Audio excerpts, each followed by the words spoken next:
Bakit mo naman ginawa yun, anak?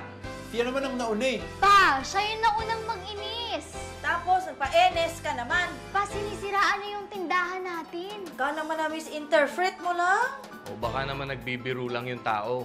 Ay nako, pa, bata pa lang kami. Kilala ko na yung tabas ng dila ng lalaki yun. Masama talaga ugali nun. Mas masama ang ugali niya. Bata pa lang kami, ganyan na yun eh. Ano mo kala niya kahit babae siya, hindi ko siya papatulan ah. Sus, ko naman kasi anak, bakit ba hindi ka na lang Pasensya. Alam mo anak, ang tagal-tagal na ng away ninyong yan eh. Kulang na nga lang mag-declare na kayo ng World War III. Bira naman oh. Magbago muna siya.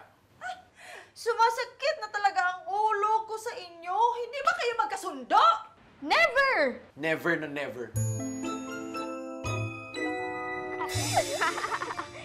Hindi naman po talaga magkaaway ang dalawa ng unang Dear Uge.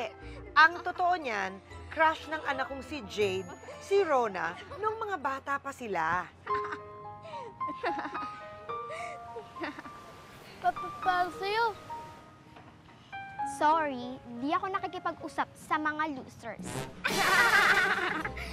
Girls, tara na nga.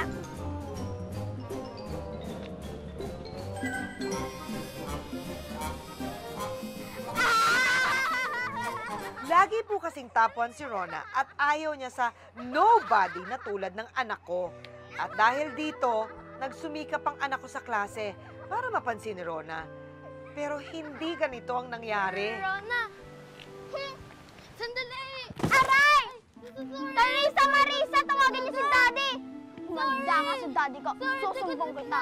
Tatawagin ko siya. Tinawag ko siya ng dalawang friend ko. Sorry talaga! Magda ka. Sorry, Rona! Sorry! Ang akala ni Rona, nakaisa na siya sa anak ko. Pero ang hindi niya alam, mas lalala ang problema niya, Dear Uge. Tinulak niya po ako! Ha? Sinungaling ka! Totoo naman eh!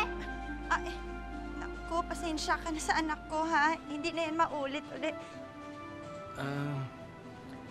Kami ho siguro yung dapat na humingi ng pasensya. Mukhang nagsasabi naman ho ng totoo yung anak ninyo eh. Pa? May spark agad ang una naming pagkikita ni Joseph, Dear Uge. Siguro ho, ganito na lang. Total, madalas rin lang silang nag-aaway. Lilipat ko na lang ho siguro ng ibang eskwelahan tong si Rona. Ha? Bakit ako? Si Jade na lang po ang palipatin nyo! Paano na ang mga friends ko? Paano na yung medal ko rito? Bakit ba ayaw nyo akong kampihan? Rona, tumigil ka na. Basta bukas na bukas din kakausapin ko na yung teacher mo, ha? Rona! Anak!